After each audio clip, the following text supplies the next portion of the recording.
Good day, YouTube, and welcome to another episode of the Albino Rhino Beer Review. Today you have the Rhino, and we're looking at some beers. The beers are all off to the side. The first beer of the night will be this one right here. And this is from Lake of the Woods Brewing Company, and this is in Kenora, Ontario. Thank you very much, Brian, for sending this out. This is Lakeside Kolsch. And it says here, enjoy Lakeside Kolsch. And there's like a tiller. Shitty little tiller motor. 5% alcohol by volume. Light, refreshing taste. Okay, there is a spiel on there. It is the same spiel that's on Untapped. So, here we go. 5.5 thousand unique tap-ins. 3.6 out of 5 overall. 7 friends have tapped it in, a 3.38 out of 5 overall. There's actually 11 of my friends that have untapped this. However, 4 of them apparently don't count. They only count the ones that give ratings, is what I've gotten. Because 4 of them are in the brewing industry and didn't give ratings. Probably one of the only reasons I'll never get into the brewing industry now. I have way too many ratings and thoughts. And I'm old now. I'm old, guys. Lakeside Kolsch takes its name from one of Kenora's first neighborhoods on famous Lake of the Woods. Spattered with small beaches, boathouses, and docks, Lakeside is typical of most marine hamlets built so many years ago.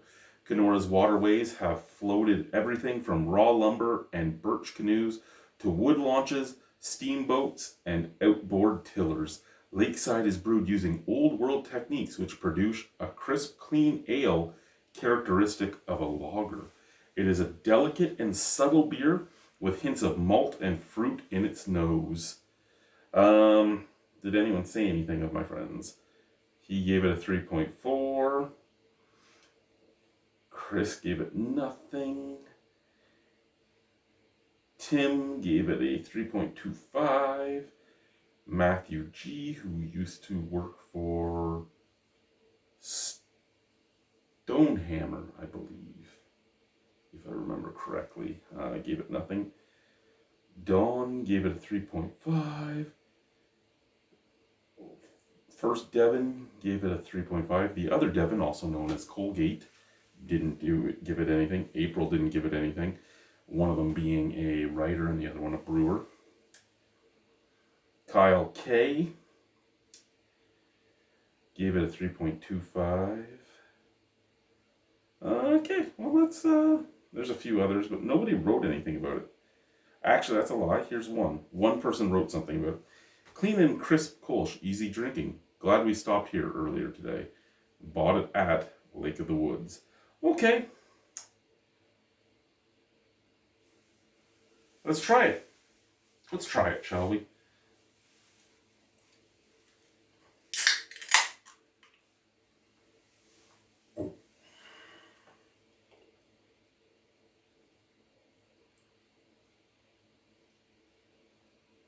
So I'm going into this not really expecting much and expecting a lot all at the same time.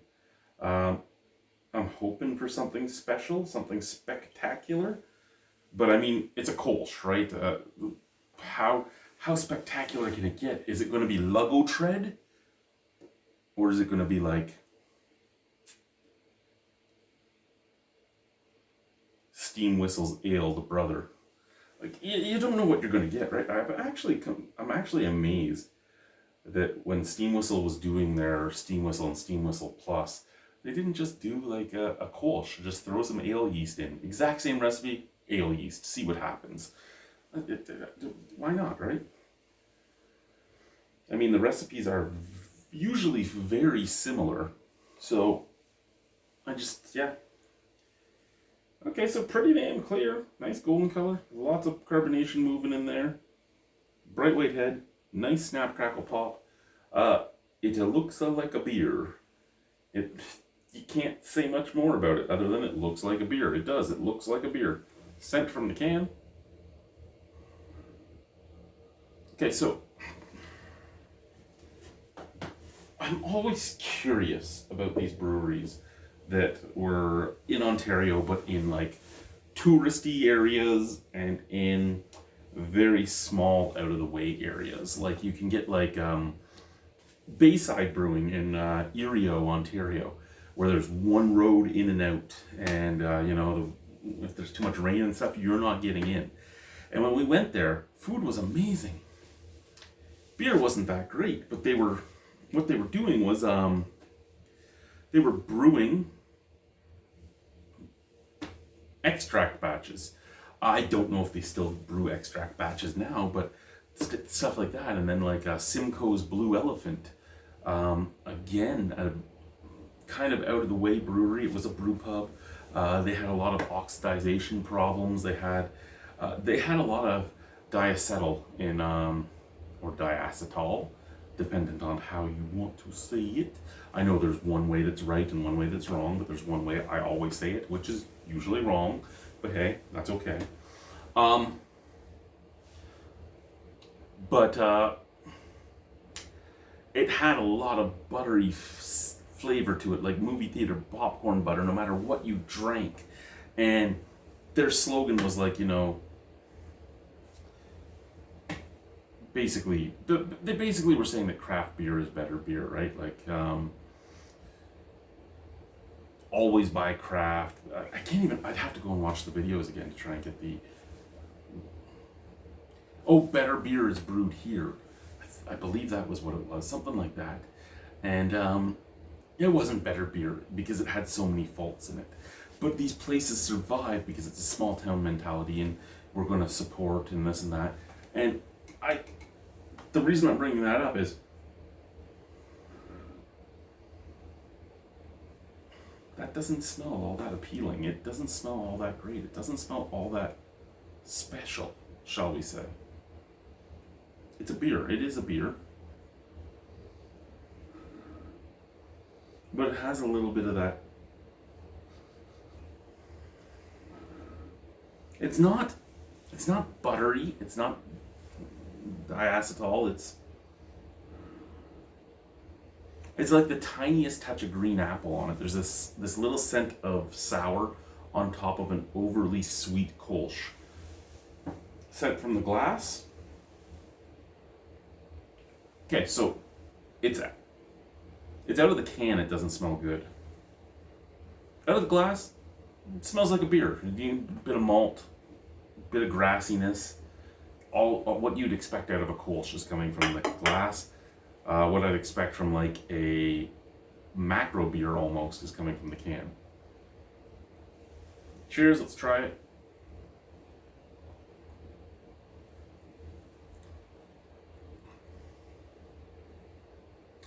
Okay.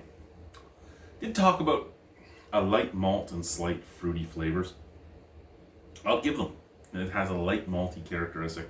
Has slight fruity flavors.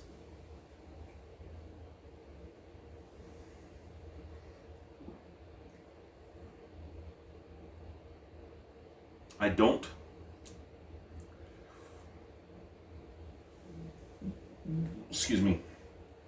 perceive it as something that I would ever really drink again. That being said, is there off flavors in it? No, but the fruity notes do come off almost with a little green appley flavor. So actually, I shouldn't say there's no off flavors because that is quite often an off flavor. You can get apple and stuff, but green apple isn't usually a flavor you want to pick up in a beer.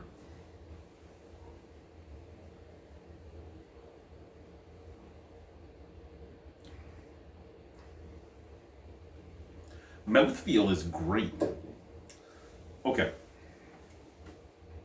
So I don't mind the look of the can. I think it looks sharp. I do like the look in the glass. I don't like the smell out of the can. I'm okay with the smell out of the glass. The flavor, I'm okay with as well. I think this beer,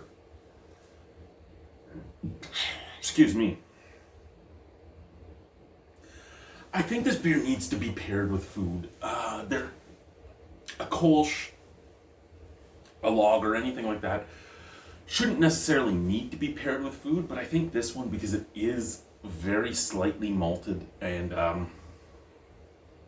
It has a fruity ester back end. I think you need to pair this with food, and I think you need either something spicy that opens up the pores on your tongue a little more, or something salty, and this will help rinse the saltiness off and clear your palate for your next bite. So like, nice hot soft pretzel or a Thai curry or something. And I know those are like two polar opposites, but I think both those types of food would really work with this beer.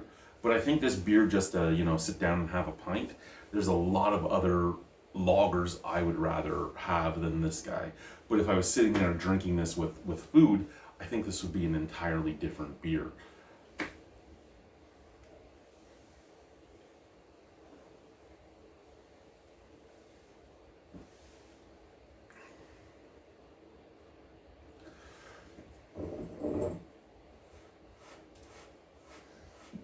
That's quite good. That's quite good. I really like that. I really do.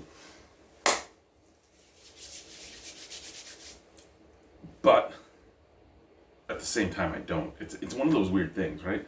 I'm sitting here in my mind thinking about it as, and I'm saying it's quite good after saying I didn't like it all that much. And I'm saying it's quite good because I'm sitting here thinking about pairing it with even if it wasn't a fully hot pretzel.